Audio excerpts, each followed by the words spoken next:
আবারও বিরাট কোহলি আর রোহিত শর্মাকে আমরা ভারতের জার্সি গায়ে খেলতে দেখতে চলেছি। কিন্তু বন্ধুরা, এবারটা ক্যাপ্টেন রোহিত শর্মা থাকবে না, ক্যাপ্টেন থাকবে শুভমান গিল। বন্ধুরা, আজ অস্ট্রেলিয়া সফরের জন্য ওডিআই আর টি-20 স্কোয়াড অ্যানাউন্সমেন্ট করলো বিসিসিআই।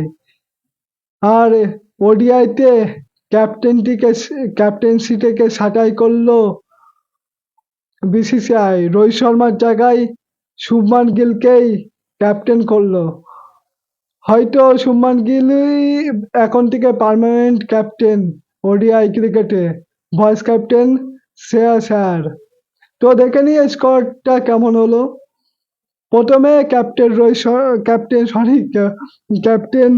শুভমান গিল, রোহিত শর্মা, বিরাট কোহলি। আমরা সবাই চেয়েছিলাম ওকে অস্ট্রেলিয়া সফরের জন্য। তো বিসিসিআই থ্যাংক গড তাদেরকে নেওয়ার জন্য। তো তারপরে শ্রেয়াস আয়ার, অক্ষর প্যাটেল, নীতিশ কুমার রেড্ডি, কে এল রাহুল, ওয়াশিংটন সুন্দর, কুলদীপ যাদব, হাসিব তারা, মোহাম্মদ সিরাজ, প্রসিদ্ধ কৃষ্ণা, আরশদীপ সিং, ধ্রুব জুয়েল। হয়তো কে এল রাহুলের ব্যাকআপ উইকেট কিপার থাকবে ধ্রুব জুয়েল, আর যশস্বী জয়সওয়াল। মূলত এই 15 জন এই অস্ট্রেলিয়ার বিরুদ্ধে ওডিআই 3 ম্যাচের ওডিআই খেলবে। কিন্তু এখানে সব থেকে বড় কথা হচ্ছে রোহিত শর্মার বিরাট কোহলির ক্যারিয়ার এখান থেকে কি হবে। এই তো কয়দিন আগে আমরা রোহিত শর্মার ক্যাপ্টেন্সিতে চ্যাম্পিয়ন্স ট্রফি জিতেছিলাম। আর এখন সে এমনি দলে খেলবে, তার যদি ফর্ম খারাপও যায় তাহলে সে দলের থেকে মানে বিসিসিআই তাকে হাঁটিয়ে দেবে, এমনটাই হয়তো হতে চলেছে। হয়তো রোহিত শর্মা বিরাট কোহলির ফর্ম খারাপ হলে তাদেরকে ইন্ডিয়ান স্কোয়াড থেকে বাদ দিয়ে দেওয়া হবে। তার জন্য তো শুভমান গিলকে ক্যাপ্টেন করা হলো। জানি না কি হবে, তবে এই স্কোয়াডটা থেকে এটুকু পরিষ্কার, যদি রোহিত শর্মা আর বিরাট কোহলির ফর্ম খারাপ যায় তাহলে তারা ওডিআই থেকে বাদ যেতে চলেছে। আর তারপরে স্কোয়াডে আরেকটা জিনিস আমার খারাপ লাগলো, সেটা হলো রবীন্দ্র জাদেজা না থাকাটা।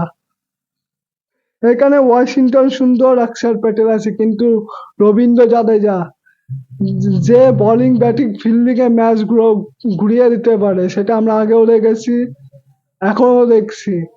তাকে এই ওডিআই স্কোয়াডে জায়গা দেওয়া হয়নি। জানি না পরে যে ওডিআই সিরিজ সেখানেও জায়গা থাকবে কিনা এই রবীন্দ্র জাদেজা, কিন্তু এই রবীন্দ্র জাদেজাকে নেওয়া উচিত ছিল। আর জাসপ্রীত বুমরা টি-20 স্কোয়াডে আছে। আমি কালকেই টি-20 স্কোয়াডে নিয়ে ভিডিও করব, ভিডিওটা বড় হবে তার জন্য ভিডিও করছি না। কিন্তু জাসপ্রীত বুমরা ওডিআই স্কোয়াডে একটু রাখা উচিত ছিল। টি-20তে লাগাতার ক্রিকেট খেলছে, টি-20তে তাকে চান্স দেওয়া হয়েছে, কিন্তু ওডিআইতে একটু চান্স দেওয়া উচিত ছিল জাসপ্রীত বুমরাকে। তো বন্ধুরা, তোমাদের স্কোয়াডটা কেমন লাগলো সেটা অবশ্যই কমেন্টে মেনশন করো। আমার তো সত্যি আমার রোহিত শর্মাকে ক্যাপ্টেন্সি থেকে হাঁটানো মনে হয় তাদের কেরিয়ারটা শেষ করা। তারা খারাপ খেললে সরাসরি তাদেরকে বাদ দেওয়া হবে, এটাই হয়তো বিসিসিআইয়ের প্ল্যান। তো ভিডিওটা কেমন লাগলো অবশ্যই কমেন্ট করে জানিও।